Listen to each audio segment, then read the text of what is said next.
اگر لڑکا اپنی بیوی بچوں کے ساتھ الگ گھر میں رہنا چاہے تو کیا اس لڑکے پر گھر والوں اور ماں باپ کو چھوڑنے کا گناہ ہوگا؟ نہیں بھائی، کوئی گناہ نہیں ہے. شادی کے بعد الگ ہونا نیچرل ہے، تو نہ ہو الگ تو اچھی بات ہے. اگر محبت سے رہ رہے ہو، بلا وجہ الگ ہونے میں بڑے نقصانات ہیں.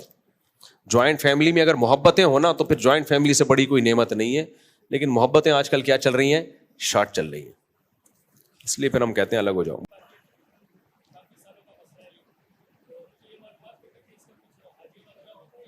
ہاں، اگر والدہ کے لیے روزے رکھنا اب ممکن ہی نہیں ہے، دسمبر میں بھی نہیں رکھ سکتی، سردیوں میں بھی ناممکن ہو گیا، تو اب روزے کا فدیہ 2.25 کلو گندم، یا تو ایک غریب کو 2 ٹائم کا کھانا کھلا دیں.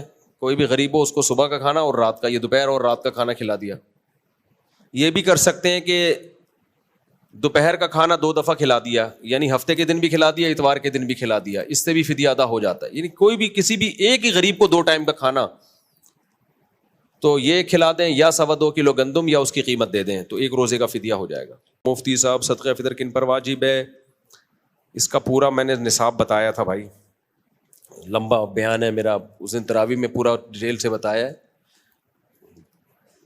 جس پہ زکوٰۃ واجب ہے اس پہ تو صدقہ فطر واجب بھی ہے، اس پہ تو ہے ہی. لیکن اس کے علاوہ جس کے پاس کوئی ایسی پراپرٹی پڑی ہوئی ہو جو پورے سال استعمال نہ ہوتی ہو، یعنی ضرورت سے زائد ہو، یا پراپرٹی استعمال نہیں ہوتی، بے شک سال بھی نہیں گزرا، تو بھی صدقہ فطر واجب ہے. اس میں ڈیٹیل سے بتا چکا ہوں اس مسئلے کو، ابھی بتایا، پوری عصر کی نماز ہو جائے گی.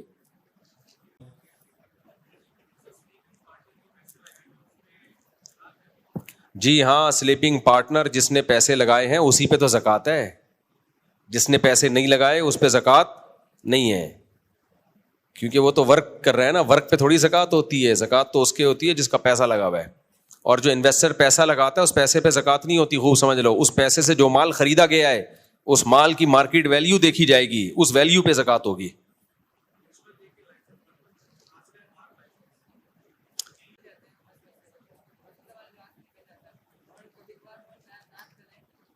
نہ نکلے تو نہ نکلے، وسوسے کو نہ نکالنے کی کوشش کریں، نہ نکالنے کی کوشش کریں. کوئی بات نہیں، پڑھتے رہے بس نماز. وسوسے کو ٹینشن نہ بنائیں، نہ تو نکالیں نہ نہیں نکالیں، کچھ بھی نہیں کریں، جو ہو رہا ہے ہونے دیں. کیا ایگزام کی تیاری کے لیے تراویح چھوڑ سکتے ہیں یا نہیں؟ تراویح سنت موقدہ ہے، کوئی شدید عذر ہو تو چھوڑی جا سکتی ہے.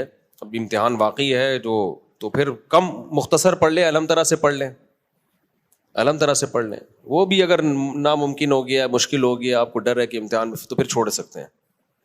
لیکن نارملی تراویح چھوڑنا ٹھیک عمل نہیں ہے، ناپسندیدہ عمل ہے. ناپاکی کی حالت میں قرآن نہیں پڑھ سکتی.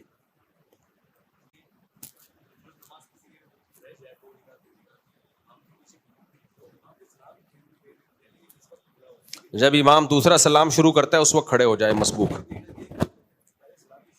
نہیں، غلط کرتے ہیں. جب امام دوسرا سلام پھیرے پھر کھڑے ہو، کیونکہ اس کا امکان ہے کہ ہو سکتا ہے امام نے سجدہ سہو کرنا ہو. اگر وہ کرنا ہوگا تو آپ کو بھی کرنا پڑے گا اس کے ساتھ.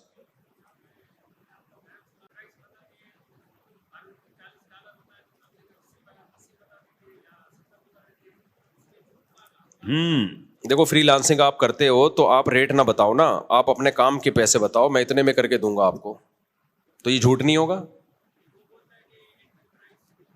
ہاں، تو پھر جب وہ پوچھ رہا ہے کہ اس کے آج کل مارکیٹ ریٹ کیا چل رہے ہیں، تو پھر آپ غلط ریٹ بتاؤ گے تو جھوٹ ہو جائے گا. آپ بولے گا بھائی مارکیٹ کا معاملہ کیا ہے بھائی، ہم لوگ تو اتنا لیتے ہیں. یہ بولو بھائی ہمیں تو اتنے چاہیے، ہم تو 4 شادیاں کریں، استغفر اللہ، ہم تو اتنے. جی